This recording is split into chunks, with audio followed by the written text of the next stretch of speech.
অনেক কষ্টে বিন্দুর পাশের সিটটা আমার জন্য ম্যানেজ করেছি। অনেকক্ষণ ধরে দেখতেছি ও আমাকে কিছু বলতে চায়, কিন্তু বলতে পারতেছে না, হয়তো লজ্জা পাচ্ছে তাই। তুমি কি কিছু বলতে চাও? না মানে আসলে অনেকক্ষণ ধরে খেয়াল করলাম তুমি কিছু একটা বলতে চাও। ছেলেটার কথায় তার দিকে তাকালাম, কিন্তু তাকে বললে সে কি আমাকে জানালার পাশে বসতে দিবে? আচ্ছা, একবার বলেই দেখি কি বলে। আসলে আমার জানালার পাশে বসার অভ্যাস। আপনি যদি একটু দয়া করে আমার সিটে বসতেন আর আমি আপনার সিটে। উপস, আমি এটা কি করে ভুলে গেলাম। অবশ্যই বসো। আর তোমাকে তুমি করে বলাতে কিছু মনে করোনি তো? এখানকার ছেলেদের অভ্যাসটাই এমন, আগে তুমি করে বলবে, তারপর আবার জিজ্ঞেস করবে কিছু মনে করোনি তো। ঢং যত সব। না, কি মনে করব, কিচ্ছু মনে করিনি। আর আপনাকে ধন্যবাদ। ইটস ওকে, এখন এখানে এসে বসো। তারপর আমি ওনার সিটটায় গিয়ে বসি আর উনি আমারটায়। যখন প্লেনটা ছেড়ে দেয়, প্রথম প্লেন জার্নি হওয়ায় আমি প্রথমে ভয় পাই, আর ভয় পেয়ে পাশের ছেলেটার হাতে খামচি মেরে ধরে রাখি। পাগলি একটা, ভয় পেয়ে আমার হাত ধরে রেখেছে। এত জোরে ধরছে যে তার নখগুলো আমার হাতের চামড়া ভেদ করে ভিতরে প্রবেশ করে রক্ত বেরিয়ে গেছে, কিন্তু আমার সেদিকে খেয়াল নেই। আমার পাগলিটা ভয়ে চোখ মুখ বন্ধ করে বসে আছে। কি যে সুন্দর লাগছে তাকে, তা বলে বোঝানো। কেউ ভয় পেলে যে তাকে এত সুন্দর লাগে তা আমি আগে জানতাম না। ইস, সময়টা যদি এখানেই থেমে যেত। খুব ইচ্ছে করছে তাকে জড়িয়ে ধরে বলি, ভয় পেও না, আমি আছি তো। কিন্তু এখন সেটা করা যাবে না, আমি যে ওয়াদাবদ্ধ। প্লেন উপরে ওঠার পর আমার কিছুটা ভয় কাটে। তখন আমি আস্তে আস্তে চোখ খুলে দেখি আমরা মাটি থেকে অনেক উপরে উঠে গেছি। আর তখন খেয়াল হলো যে আমার ভয়ের চোটে আমার পাশের ছেলেটার হাত খামচি দিয়ে ধরে আছি। খেয়াল হতেই আমি তাড়াতাড়ি ওনার থেকে নিজের হাত ছাড়িয়ে আনি। আর তখন লক্ষ্য করি আমার হাতের নখগুলো একটু বড় হওয়ায় ওনার হাতে লেগে গিয়ে রক্ত পড়ছে। তখন আমার কি করা উচিত বুঝতে পারছি না, তাই ওনাকে বললাম, সরি, আসলে আমি প্রথম প্লেনে উঠেছি, তাই ভয় পেয়ে আপনার হাত। ওকে আর বলতে না দিয়ে, ইটস ওকে, আমি কিছু মনে করিনি। এখন আর ভয় লাগছে? তুমি কি পানি সত্যি আমার খুব পানি পিপাসা লেগেছে। ভয়ে আমার গলা শুকিয়ে গেছে, আর আমার কাছে কোনো পানির বোতলও নেই, তাই ওনাকে নিষেধ করিনি আর ওনার থেকে পানি নিয়ে খেতে লাগলাম। ওর অবস্থা দেখে বুঝতে পারলাম তার এখন পানি প্রয়োজন, তাই তাকে পানি দিলাম, আর সেও নিষেধ করেনি। আচ্ছা, তোমার নামটা কি জানতে পারি? পানিটা খাওয়ার শেষে ওনাকে ওনার বোতল দিয়ে দিলাম। জি, আমি বিন্দু। শুধুই বিন্দু? আগে পরে কিছু নেই? শালা, আগে পরে কি থাকবে? না, আর কিছু নেই। ও, বাট তোমার নামটা অনেক সুন্দর। আমি মেঘালয় আহমেদ মেঘ। যদিও আমি আগে থেকে তোমার সম্পর্কে সবটা জানি, তাও একটু জিজ্ঞেস করলাম। আর আমাকে যে মনে মনে বকা দিতেছো ম্যাডাম, সেটা কিন্তু আমি জানি। সময় হোক, তারপর সবকিছু সুদে আসলে শোধ করে নিব। ধন্যবাদ, আপনার নামটাও খুব সুন্দর। তোমাকেও ধন্যবাদ। তা তুমি কি জন্য লন্ডনে যাচ্ছ? ঘোড়ার ঘাস কাটতে যাচ্ছি। পড়ালেখা। ঘোড়ার ঘাস কাটতে যাচ্ছ তাই না? ও ভালো। সেখানে কি কোনো আত্মীয় স্বজন আছে? না, ভার্সিটির ওইখানেই থাকবো। ও, কোন ভার্সিটি? তারপর আমি ওনাকে আমাদের ভার্সিটির নাম বলি। ও, আমাদের ভার্সিটিতেই তো। আপনিও কি ডাক্তারি পড়েন? Last year. ও, এরপর আমি আর কোনো কথা বলিনি, চুপচাপ বসে আছি নিজের জায়গায়। এতক্ষণ তো একটার পর একটা কথা বলেই গেলাম, কিন্তু এখন কি বলবো? এখন চুপ করে বসে থাকা ছাড়া তো আর কোনো উপায়ও নেই। বসে থাকতে থাকতে ঘুমিয়ে পড়েছি। বসে থাকতে থাকতে সে ঘুমিয়ে পড়েছে, তাই চুপ করে তার মাথাটা আমার কাঁধে নিয়ে রাখলাম। জেগে থাকলে তো এই মুহূর্তটা পেতাম না, তাই ঘুমকে একটা ধন্যবাদ দেওয়া দরকার। এক সময় প্লেন লন্ডন এয়ারপোর্টে গিয়ে থামলো। এতক্ষণ বিন্দু ঘুমিয়েছিল, আর আমি আমার ঘুমন্ত মায়াপরীকে দেখছিলাম। হঠাৎ প্লেন থেমে যাওয়ায় তার ঘুমটা ভেঙে যায়, আর ঘুম থেকে জেগে নিজেকে আমার কাছে দেখে লজ্জা পেয়ে তাড়াতাড়ি করে নিজের জায়গায় মাথা নিচু করে বসে থাকে। ইস, কতক্ষণ ধরে এভাবে ছিলাম জানি না। নিজেকে ওনার কাছে দেখে সত্যিই খুব লজ্জা লাগছে। আসলে আমি কখন যে ঘুমিয়ে গেছি বুঝতে পারিনি। আমি কিছু মনে করি। ওনার মুখের দিকে তাকালাম। কি আশ্চর্য, ওনার মুখটা এখনো ঢেকে রাখছে কেন? ওনাকে কি বলবো? না থাক, যদি আবার কিছু মনে করে। বাইরে যাবে না নাকি আবার বাংলাদেশে ফেরত যাওয়ার ইচ্ছা আছে? আমরা কি এখন লন্ডনে আছি? আমরা লন্ডনে আছি, আর লন্ডনে এখন রাত 1টা বাজে। তোমাকে রিসিভ করার জন্য কি কেউ আসবে? আমাকে তো বলা হয়েছে ভার্সিটি থেকে লোক আসবে। কেউ আসবে না গো, আগে থেকেই তো আমি সবটা ঠিক করে নিয়েছি। আচ্ছা তো ওয়েট করো, আমি আসি। এটা বলে সোজা হাঁটা শুরু করলাম। লোকটা তো আচ্ছা বাচ্চা, আমাকে একা রেখে চলে যাচ্ছে। আমি তো এখানে কিচ্ছু চিনি না। এই যে শুনুন। আমি জানতাম তুমি ডাকবা, কিছু বলবে? জি আসলে আপনি যদি একটু এখানে আমার সাথে থাকতেন তাহলে খুব উপকার হতো। আমি তো এই প্রথম এখানে আসছি, তাই কিচ্ছু চিনি না। আচ্ছা, তারপর তার সাথে অপেক্ষা করতে লাগলাম, যদিও আমি জানি কেউ আসবে না। উপস, আর কতক্ষণ এইভাবে এখানে বসে থাকবো? এখনো কেউ আসছে না কেন? এমন সময় একজন লোক আসলো আমাদের সামনে। আপনি কি মিস বিন্দু? জি আমি বিন্দু। আপনি কি ভার্সিটি থেকে এসেছেন? জি, আমি ভার্সিটি থেকে এসেছি। আসলে কিছু সমস্যার কারণে আপনাকে কয়েকদিন একটা হোটেলে থাকতে হবে। কিন্তু আমাকে তো বলা হয়েছে আমার কোনো প্রবলেম হবে না এখানে, কিন্তু এখন আসতে না আসতেই আমাকে হোটেলে থাকার জন্য বলা হচ্ছে। তার উপর আমি এখানের কোনো কিছুই চিনি না। সরি, আসলে আমরা এই ব্যাপারে আপনার সাথে কন্ট্যাক্ট করতে চেয়েছি, কিন্তু ততক্ষণ আপনি প্লেনে উঠে গেছেন, তাই আপনাকে জানাতে পারিনি। আমি এখন আসি, কাল সকালে আপনি গিয়ে প্রিন্সিপাল স্যারের সাথে এই ব্যাপারে কথা বলে নিন। এটা বলেই লোকটি সেখান থেকে চলে যায়, আর মেঘ পাশে দাঁড়িয়ে সবটা দেখেছে। আর এদিকে বিন্দু চিন্তায় পড়ে গেল। লোকটি অন্তত তাকে একটা হোটেলের ব্যবস্থা তো করে দিবে, কিন্তু তিনি সেটা না করে তাকে একা রেখে চলে যায়। এখন সে কি করবে, কোথায় যাবে? অসহায় মুখ করে দাঁড়িয়ে আছে। এখন কি করবে, কোথায় যাবে? সেটাই তো ভাবতেছি, আমি তো এখানে কিচ্ছু চিনিও না। কিছু মনে না করলে একটা কথা বলবো? জি বলুন। চাইলে আমার বাসায় আসতে পারো, ওখানে তোমার কোনো প্রবলেম হবে না।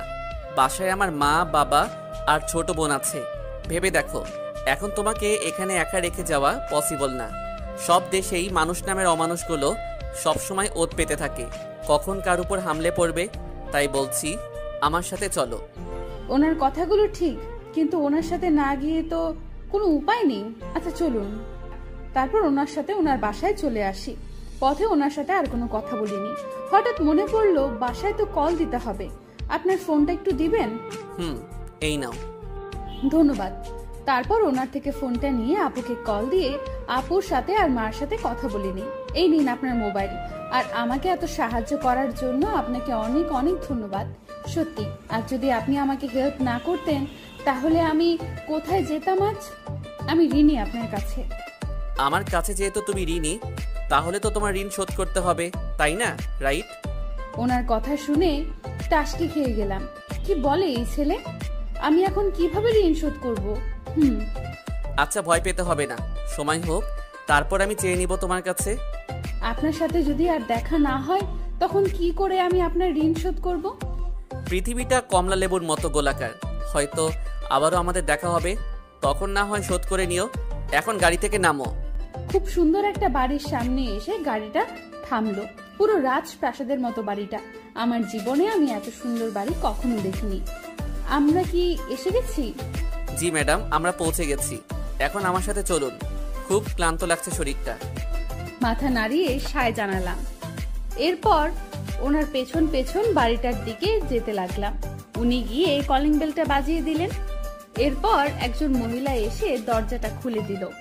উনি মহিলাটাকে মম বলে জড়িয়ে ধরলেন। নিশ্চিত হলাম মহিলাটি ওনার মা হন। ওনার মাকে দেখে বোঝাই যাচ্ছে না যে উনি 2 সন্তানের মা। এত ইয়াং উনি। মম, সবকিছু রেডি তো? তোমাকে যে ফোন করে বলেছিলাম আমার সাথে একজন আসবে। আমি সবকিছু রেডি করে রেখেছি। তা সে কই? আছে। বিন্দু, বাইরে দাঁড়িয়ে আছো কেন? ভিতরে এসো। তারপর আমি ভেতরে আসলাম। সত্যি বাড়িটার ভেতরেও অনেক সুন্দর। সেই দিকে মন না দিয়ে আমি ওনার মায়ের সাথে কথা বলতে লাগলাম। সত্যি খুব ভালো মনের মানুষ উনি। তোমরা অনেক জার্নি করে এসেছো, শরীর ক্লান্ত, তাই তাড়াতাড়ি ফ্রেশ হয়ে এসো। আমি খাবার দিচ্ছি। ওকে, তোমার মহারানী কোথায়? তাকে দেখছি না যে। সে ঘুমায়। আচ্ছা, তুমি খাবার রেডি করো, আমি তার সাথে দেখা করে আসি। তা না হলে তো তিনি আবার মুখ ফুলিয়ে থাকবে। আচ্ছা যা। আর বিন্দু, তুমি আমার সাথে এসো, ফ্রেশ হবে। জি আন্টি চলুন। তারপরে আমি ফ্রেশ হতে গেলাম। সত্যি এই বাড়ির মানুষগুলো খুব ভালো, যা তাদের ব্যবহারেই বোঝা যায়। কিছুক্ষণ পরে উনি আসলেন, সাথে একটা মেয়েও আসে। মেয়েটার হয়তো আমার থেকে 2-3 বছরের ছোট হবে, দেখতেও মাশাআল্লাহ। হেই আপি, কেমন আছো? আলহামদুলিল্লাহ ভালো। আপনি কেমন আছেন? এই আপি, আমাকে একদম আপনি করে বলবে না। আমি তোমার থেকে বয়সে ছোট, আর আপনি করে বললে আমি রাগ করব। প্রথমবার তাই তোমাকে মাফ করে দিলাম। আচ্ছা সরি, আর আপনি করে বলবো না। হ্যাপি, কিছুটা অস্বস্তি হচ্ছে। আসলে ওনারা প্রথমবারে এতটা আপন করে নিয়েছে তাই। আচ্ছা, আপনারা কেন এমন করে আমার জন্য? আমি তো সকাল হলেই চলে যাব, তাহলে কেন এত মায়া বাড়াচ্ছেন ওনারা? তোমার সাথে কালকে পরিচিত হব। এখন তুমি অনেক টায়ার্ড, তোমার বিশ্রামের প্রয়োজন। এখন bye, good night. Okay, good night. তারপর বৃষ্টি চলে যায়, কিন্তু মেয়েটাকে আমি তাকে চিনতে পারলাম না। ও আমার বোন বৃষ্টি, আমার কলিজা। ও খুব ভালো, যেমন ভাই তেমন বোন, কেউ কারো থেকে কম না। মেঘবিন্দু, তোমরা খাবার খেতে এসো। তারপর আমরা খাবার খেতে বসলাম, কিন্তু এরা সব খাবারই দিছে, ওইগুলো আমি কখনো খাইনি। মম, বাবা কোথায়? সে কি বাসায় নেই? না, সে তো ব্যবসার কাজে বাইরে গেছে। কবে ফিরবে? কিছু বলে গিয়েছে? কালকে আসবে বলেছে। ও, এরপর আর কেউ কোনো কথা বলেনি। চুপচাপ খাবার খেয়ে সবাই উঠে যায়। এরপর মেঘের মা বিন্দুকে একটা রুম দেখিয়ে দেয় আর বলে, তোমার সাথে সকালে কথা বলবো। আর শোনো, যতদিন না তোমার কোথাও থাকার ব্যবস্থা হচ্ছে ততদিন তুমি এখানেই থাকবে, কোনো চিন্তা করবে না, কেমন? মেঘ তোমাকে কোথাও যেতে দেবে না। আর সত্যি বলতে তোমার ছেলের পছন্দ আছে। মেয়েটা মাশাআল্লাহ সত্যি খুব সুন্দর। জি আন্টি। এরপর উনি আমাকে গুড নাইট বলে নিজের রুমে চলে যান, আর আমি দরজা লাগিয়ে রুমটাতে চোখ বোলাতে লাগলাম। এই বাড়ির প্রত্যেকটা জিনিস খুব সুন্দর আর দামিও। এইসব জিনিস আমাদের ওখানে তো পাওয়াই যায় না। রুমটা খুব সুন্দর করে পরিপাটি করে সাজানো আছে। আচ্ছা, ওনারা কি আগে থেকে জানতো যে আমি আসবো এখানে? নিশ্চয়ই মেঘ ওনাদেরকে ফোন দিয়ে আমার কথা বলেছে। রুমটায় বড় একটা বেলকনি আছে, যেটাকে মিনি ছাদও বলা যায়। এক ফাঁকে সেখানে গিয়ে রুমে আবার চলে আসি। সেখানে কয়েক ধরনের ফুল গাছও আছে, তাদের মধ্যে আমার সবচেয়ে প্রিয় ফুল গাছও আছে। সত্যি বলতে আমার খুব ভালো লেগেছে। এরপর আমি রুমে এসে শুয়ে পড়ি। অপরদিকে মেয়েটা একটু আগে কল দিয়েছে, বলেছে ঠিকমতো পৌঁছে গিয়েছে, কিন্তু বাড়িটা কেমন খালি খালি লাগে। এতদিন মেয়েটাকে দূরে দূরে রেখেও এতটা খারাপ লাগেনি, আজ যতটা খারাপ লাগছে। আসলে যতই দেখতে না পারতাম তাও চোখের সামনে ছিল, কিন্তু আজ তো তাকে চোখের দেখাও দেখতে পারছি না। তাও মেঘেরা থাকায় আমি একটু নিশ্চিন্তে থাকতে পারছি। আর মেঘও আমাকে বলেছে বিন্দু এখন তাদের বাসায় আছে আর ওখানেই থাকবে। পরের দিন সকালে রোদের নরম আলোয় চারদিক ঝিকিমিকি করছে। চারদিকটা থেকে ভেসে আসছে যান্ত্রিক শহরের যান্ত্রিক শব্দ। মানুষজন ব্যস্ত ভঙ্গিতে ছুটে চলেছে। কেউ কেউ তাদের কর্মস্থলে ছুটে চলেছে, আবার কেউ কেউ রাতের কাজ শেষ করে বাসায় ফিরছে। সকাল সকালেই আমার ঘুম ভেঙে যায়। উঠে অজু করে নামাজ পড়ে আমি ব্যালকনিতে গিয়ে দাঁড়ালাম, আর সেখান থেকে বাইরের দৃশ্যটা দেখতে লাগলাম। সত্যি বলতে খুব সুন্দর একটা জায়গায় এই বাড়িটা তৈরি করা হয়েছে, যেখান থেকে নদীর কলকল শব্দ কানে ভেসে আসে। নদীর কলকল শব্দে মনটা জুড়িয়ে যায়। ব্যালকনিতে রাখা ফুল গাছগুলোতে ফুল ফুটেছে। একপাশে কয়েকটা কালো গোলাপের গাছও আছে। সেখানের একটা গাছে 5টা ফুল ফুটেছে, আর বাকিগুলোতে মাত্র কলি এসেছে, সেখানে এখনো ফোটেনি। আমি আর কখনো কালো গোলাপ দেখিনি। কালো গোলাপও যে দেখতে এত সুন্দর হয় তা আমার জানা ছিল না। ব্যালকনি থেকে নিচে তাকালাম, সেখানে একটা বাগান আছে। বাগানটায় বিভিন্ন ধরনের গাছগাছালিতে ভরা। এক কোনায় একটা কৃষ্ণচূড়া ফুল গাছ আছে। ফুল গাছটায় লাল টকটকে ফুলে ভরে আছে। আশ্চর্য হলাম তাদের এসব দেখে। সচরাচর এগুলো বাংলাদেশেই দেখা যায়, কিন্তু এখানে এসেও যে আমি এগুলো দেখতে পাবো তা ভাবতেও পারিনি। তাদের এই সব কিছু দেখেই বোঝা যায় তারা যে প্রকৃতি প্রেমী। খুব ভালো লাগলো তাদের এমন সাজানো গোছানো বাড়িটা দেখে। এই বাড়ির এখনো মনে হয় কেউ ঘুম থেকে ওঠেনি, তাই পুরো বাড়ি নিশ্চুপ। আরো কিছুক্ষণ ব্যালকনিতে থেকে আমি রুমে চলে আসি। আম্মু আর আপুর কথা খুব মনে পড়ছে, তাদেরকে মিস করতেছি। আসলে আর কখনো আম্মু আর আপুকে ছেড়ে কখনো কোথাও গিয়ে একা থাকিনি। আম্মু আমাকে ভালো না বাসলেও কখনো কোথাও একা যেতে দিত না, আপুকে আমার সাথে পাঠাতো। আসলে যতই মা ভালো না বাসুক, কিন্তু দিন শেষে তো আমি তারই মেয়ে, তাই চিন্তা হতো আমাকে নিয়ে। আর আসার আগে স্পষ্ট আমি মায়ের চোখে আমার জন্য ভালোবাসা দেখতে পেয়েছি। আমার জন্য এটাই অনেক।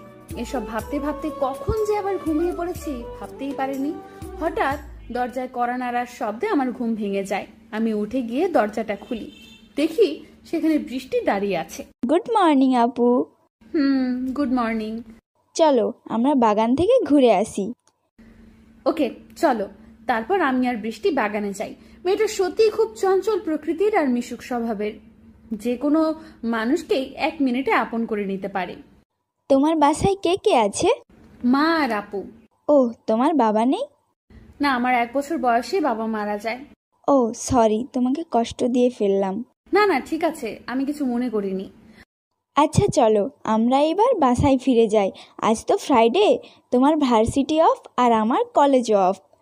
আজ তোমার সাথে সারাদিন সময় কাটাতে পারবো। আজ শুক্রবার, আমার তো মনেই ছিল না। আচ্ছা চলো, তারপর আমরা বাসায় চলে আসি। এর মধ্যে মেঘ আর আন্টিও ঘুম থেকে উঠে গেছে। সবাই মিলে টেবিলে নাস্তা খেতে বসলাম। তখন খেয়াল করলাম মেঘের মুখে মাস্ক নেই। কাল তো সারাক্ষণ মুখ ঢেকে রেখেছে, তাই তার চেহারা দেখতে পাইনি, কিন্তু আজ দেখতে পাচ্ছি। ওনাকে কেমন যেন আমার চেনা চেনা লাগছে। আগে হয়তো ওনাকে কোথাও দেখেছি, কিন্তু কোথায়? আচ্ছা, ওনাকে কি একবার জিজ্ঞেস করব যে কালকের আগে আমাদের আর কখনো দেখা হয়েছে? না থাক, যদি আবার কিছু মনে করে। আমি জানি তুমি কি ভাবছো।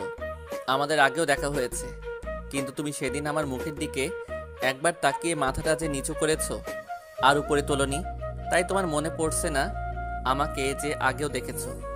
সবাই যে যার মতো খাবার খাচ্ছে। তখন আমি মেঘকে উদ্দেশ্য করে বললাম, আজকে তো ফ্রাইডে, ভার্সিটি অফ থাকবে। যদি আমার জন্য একটা বাসার ব্যবস্থা করে দিতেন। কথাটা পুরোপুরি শেষ না করতেই মেঘের মা বলে উঠলো, কেন, তোমার কি এখানে অসুবিধা হচ্ছে? না আন্টি, আসলে কি আসলে নকলে করছো? যদি প্রবলেম না হয় তাহলে অন্য কোথাও বাসা নেওয়ার কথা বলছো কেন? তোমাকে আমি কালকে রাতে কি বলেছি তোমার মনে নেই নাকি? তোমার কোথাও যাওয়া হচ্ছে না, তুমি এখানেই থাকবে। বৃষ্টি যেমন আমার মেয়ে, ঠিক তেমনি তুমিও আমার মেয়ে। ওনার কথা শুনে ছলছল চোখে ওনার দিকে তাকিয়ে আছি। একদিনের পরিচয় কেউ এতটা আপন করে নিতে পারে তা আমার জানা ছিল না। এখন চুপচাপ খাবার খেয়ে রুমে যাবে কেমন? আর তোমার সম্পর্কে আমি মেঘের থেকেই সবটা জানতে পেরেছি। আর এটাও জানতে পেরেছি তুমি মেঘের দাদা ভাইয়ের এলাকারই, মানে তুমি আমার শ্বশুরের এলাকারই মেয়ে। তার মানে মেঘেদের আর আমাদের এলাকা একই। কিন্তু মেঘ আমাকে বললো না কেন? তাই মেঘের দিকে জিজ্ঞাসু দৃষ্টিতে তাকালাম। দেখলাম ও আমার দিকে তাকিয়ে ভ্যাবলাকান্তের মতো একটা হাসি দিয়ে আবার খাবারে মনোযোগ দিল। আসলে প্লেনে থাকা অবস্থায় ওনার সাথে যখন পরিচিত হলাম, তখনই ওনাকে আমার বাড়ির কোথায় সেটা বলি, কিন্তু উনি আমাকে তখন বললো না কেন? আচ্ছা, তোমার বাবার নাম কি? জি, আমার বাবার নাম তৌহিদুর রহমান। ও, তোমার গলা কাঁপছে কেন? না আন্টি, কিছু না, এমনি। আসলে কেউ বাবার নামের কথা বললে অটোমেটিক আমার গলা কাঁপা শুরু হয়, আর মুখ দিয়ে কোনো কথাই বের হতে চায় না। আমি তোমার বাবাকে চিনি, তিনি খুবই ভালো মানুষ ছিলেন। উনি খেয়াল করলেন বিন্দু চোখে পানি টলমল করছে, তাই আর কিছু বললেন না। খাবার শেষ করো, বাকি কথা পরে হবে। মেঘ, বৃষ্টি, তোমাদের আর কিছু লাগবে? নো মম, আর কিছু লাগবে না। তারপর খাবার শেষ করে যে যার রুমে চলে গেল। কিছুক্ষণ পরে মেঘ তার কোনো একটা কাজে বাইরে বেরিয়ে গেছে। বিন্দু আর বৃষ্টি একসাথে বসে আড্ডা দিচ্ছে। মেঘের মা তিনি তার রুমে আছেন। এইভাবেই দিনটা কেটে গেল। রাত্রিবেলাও খাবার খেয়ে সবাই যে যার রুমে গিয়ে শুয়ে পড়ে। রাতটাও কেটে গেল। পরের দিন সকালে মেঘবিন্দু খাবার খেয়ে তারা ভার্সিটির উদ্দেশ্যে রওনা হলো। আচ্ছা, আমি যখন আপনাকে আমাদের গ্রামের নাম বললাম, তখন না বললেন কেন যে একই এলাকা আপনাদেরও? তোমার জন্য এটা সারপ্রাইজ ছিল। মানে কিসের সারপ্রাইজ? আপনি কি আগে থেকে জানতেন যে আমি আপনাদের বাসায় যাব? না তো, আরে পাগলি, জানতাম দেখেই তো তোমাকে বলিনি। তাহলে? এমনি বলিনি। এখন গাড়ি থেকে নামো, আমরা চলে এসেছি। তাকে দেখি আমরা চলে এসেছি, তাই আর কথা না বাড়িয়ে চুপচাপ গাড়ি থেকে নেমে গেলাম। উনিও গাড়িটাকে একপাশে রেখে আমাকে নিয়ে ভেতরে যেতে লাগলেন। মেয়েগুলো ওনার দিকে কেমন হা করে তাকিয়ে আছে, মনে হচ্ছে ওনাকে চোখ দিয়ে গিলে খাবে। আর কয়েকটা মেয়ে তো আমার দিকে চোখ গরম করে তাকিয়ে আছে, মনে হচ্ছে সেই চোখ দিয়ে তারা আমাকে ভস্ম করে দিবে। হঠাৎ ওনার সামনে কয়েকটা ছেলে মেয়ে এসে ওনাকে বলতে লাগলো, কি মামা, বাংলাদেশে গিয়ে বিয়ে করে একবারে বউ নিয়ে ভার্সিটি চলে এসেছিস? ওনাদের কথা শুনে লজ্জায় আমি মুখ নামিয়ে ফেললাম। কি সব বলছেন ওনারা? হঠাৎ একটা মেয়ে বলে উঠলো, মেঘ, তুমি কি সত্যি বিয়ে করেছো? কামন ইয়ার, কি বলতেছিস তোরা এসব? আমি বিয়ে করলে নিশ্চয়ই তোদের জানাতাম, তাই না? তাহলে কেও? আমার রিলেটিভ প্লাস এই ভার্সিটির ছাত্রী। আচ্ছা, এরা এনাকে চিনি কি করে? উনিও কি এই ভার্সিটির? ও মাই গড, তার মানে উনি এই ভার্সিটিতে পড়ে। ইস, আমি যদি ওনাকে আগে একবার জিজ্ঞেস করতাম তাহলে তো জানতে পারতাম। তুমি এখানে দাঁড়িয়ে কি ভাবছো? আপনিও কি এখানে পড়েন? পড়ি, বাট তুমি আমাকে জিজ্ঞেস করনি, তাই আমিও বলিনি। এখন চলো, তোমাকে অফিসে দিয়ে আসি। আর এরা আমার ফ্রেন্ড রকি, রনি, ইসমি, আবির আর সাদাফ। আসসালামু আলাইকুম, কেমন আছেন আপনারা? ওয়ালাইকুম আসসালাম। আলহামদুলিল্লাহ, আমরা ভালো আছি। তুমি কেমন আছো? আলহামদুলিল্লাহ ভালো। এবার চলো, দেরি হয়ে যাচ্ছে। জি চলুন। তারপর সবার থেকে বিদায় নিয়ে আসলাম। এদিকে উপস, এক মুহূর্তের জন্য মনে হলো আমি মেঘকে হারিয়ে ফেলেছি। ওই মেয়েটা আমার মেঘকে নিয়ে গেছে। মেঘ শুধু আমার। কেউ যদি আমার মেঘের দিকে হাত বাড়ায় তাহলে আমি তাকে শেষ করে দিব। মেঘকে অন্য কারো হতে দিব না। মেঘ শুধু আমার, শুধুই আমার। মেয়েটা কিন্তু সেই। কি মামা, ক্রাশ খেয়েছো নাকি? আমাদের সাদাব তো উঠতে বসতেও ক্রাশ খায়। সত্যি মেয়েটা খুব সুন্দর। এক কথায় আসমানের থেকে পড়ি নেমে এসেছে মাটিতে। তার কথা বলার ভঙ্গিটাও অন্য সবার থেকে আলাদা। তার মায়াবী চোখ জোড়ার দিকে তাকিয়ে থাকতে ইচ্ছে করে। কিরে আবির, তুই এত কি ভাবছিস? রনির কথাই হুঁশবি। কই কিছু না তো, চল ক্লাসে যাই। এরপর তারা সবাই ক্লাসে চলে যায়। অপরদিকে এটাই অফিস, ভিতরে চলো। আপনিও আসুন আমার সাথে, আসলে আনইজি লাগতেছে তাই, প্লিজ। ওকে চলো। এরপর ওনার সাথে ভেতরে যাই। বস স্যারদের সাথে কথা বলে তারপর প্রিন্সিপালের রুমে যাই। আর সেখানে গিয়ে যেটা শুনলাম সেটার জন্য আমি মোটেও প্রস্তুত ছিলাম না। এখন কি করবা? কি হলো, কিছু বলছো না কেন? বুঝতে পারতেছি না কি করব, কিন্তু আমাকে তো বলা হয়েছে আমার কোনো প্রবলেম হবে না। তাহলে এখন? আচ্ছা চিন্তা করো না, আমি দেখছি কি করা যায়। আসলে একটু আগে প্রিন্সিপালের কাছ থেকে জানতে পারি যে ওনাদের ভার্সিটির হোটেলে কোনো রুম খালি নেই, আর কারোর সাথে যে শেয়ার করব সেটাও নাকি হবে না। এখন আমি কি করব সেটাই বুঝতেছি না। আমি মমের সাথে কথা বলেছি, বলছে তোমাকে নিয়ে এখন বাসায় যেতে বলেছে, আর বলেছে অন্য কোথাও বাসা নেওয়ার দরকার নেই, আমাদের বাসায় থাকবে। কিন্তু কোনো কিন্তু নয়, মম তোমাকে এখানে একা ছাড়বে না, তাই এখন বাসায় চলো। এছাড়া তো আর কোনো উপায়ও নেই, তাই বাধ্য হয়ে ওনার সাথে গেলাম। বাসায় ফিরে আসাতে আন্টি অনেক খুশি হয়েছে। তারপর ফ্রেশ হয়ে খাবার খেয়ে রুমে গিয়ে রেস্ট নিতে লাগলাম। আমার একটা সিম কিনতে হবে, কিন্তু কিভাবে কিনবো কিছুই বুঝতে পারছি না। ওনাকে বললে উনি এনে দেবে, কিন্তু ওনার কাছ থেকে আর কতভাবে সাহায্য নিব? নিজের কাছেও তো লজ্জা লাগে। এসব ভাবছিলাম, এমন সময় কেউ দরজায় ধাক্কাতে লাগলো, তাই উঠে গিয়ে দরজা খুললাম। আপনি কিছু বলবেন? তোমার কাছে তো মোবাইল আছে তাই না? জি। এই সিমটা রাখো, এটা আমার পুরাতন সিম। এখন নতুন সিম কিনতে গেলে অনেক কিছু প্রয়োজন হবে। বাংলাদেশের মতো এখানে সহজেই সিম কেনা যায় না, তাই এখন আমার এটাই ব্যবহার করো, পরে না হয় নতুন একটা কিনে নিও। জি সত্যি, আমার সিমটার খুব প্রয়োজন ছিল। আপনাকে আমি আর ধন্যবাদ দিয়ে ছোট করব না। It's okay. এখন যেহেতু তুমি এখানে আছো, তাহলে তোমার সব দায়িত্ব আমাদের। যাও গিয়ে রেস্ট নাও, কাল থেকে তোমার ক্লাস করতে হবে। জি। তারপর আমি দরজাটা লাগিয়ে বিছানায় গিয়ে মোবাইলে সিমটা ঢুকিয়ে মায়ের কাছে কল দিয়ে কিছুক্ষণ কথা বলে রেখে দিলাম। পরের দিন নাস্তা করে ভার্সিটির উদ্দেশ্যে বেরিয়ে পড়লাম। ওনার আর আমার একই ভার্সিটি হওয়ায় আমরা একসাথেই গেলাম। আমাকে ওনার সাথে দেখে ইসমি মেয়েটা রাগে পুরো লাল হয়ে আছে। আচ্ছা, মেয়েটা কি ওনার গার্লফ্রেন্ড? যদি তাই হয় তাহলে উনি কালকে আমাকে বলল কেন যে মেয়েটা ওনার ফ্রেন্ড? এই মেয়েটাকে আমি মেঘের পাশে কিছুতেই সহ করতে পারছি না। এই মেয়েটার একটা ব্যবস্থা করতে হবে। এখন নাকি আবার এই মেঘদের বাসায় থাকবে। কি রে ইসমি, তুই কি ভাবছিস এত? কিছু না, ক্লাসে চল। এরা কেউ জানে না আমি যে মেঘকে ভালোবাসি। আচ্ছা আবির কোথায় আছে? ও তো এখনো এলো না। তো চল। হেই গাইস, কেমন আছিস তোরা? যাস শালা, তোর সাথে কোনো কথা নেই। তুই তো ওই মেয়েটাকে পেয়ে আমাদের কথা ভুলেই গেছিস। ভুলে গেলে কি আর খোঁজ নিতাম? আর বিন্দু এ শহরে নতুন, তাই ওকে একটু বেশি সময় দিতে হয়। দোস্ত, একটা হেল্প কর। কি বল?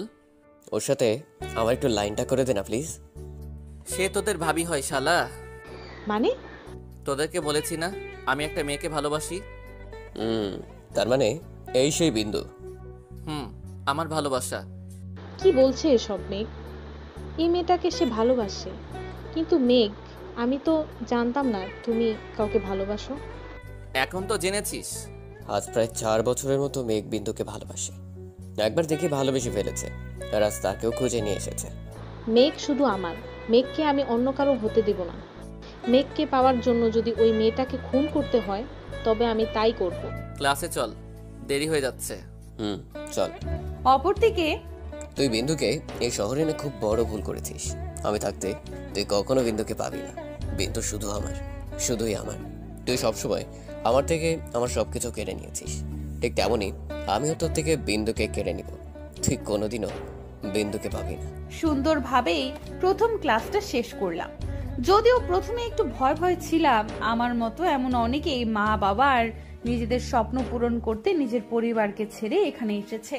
যারা পরিবারকে ছেড়ে এমন দূরে থাকে তারাই জানে প্রতিটা মুহূর্তে কতটা কষ্ট হয় থাকতে। প্রতিটা মুহূর্তে পরিবারকে মিস করে, কিন্তু শত কষ্ট হলেও থাকতে হয় আমাদের মতো সবাইকে।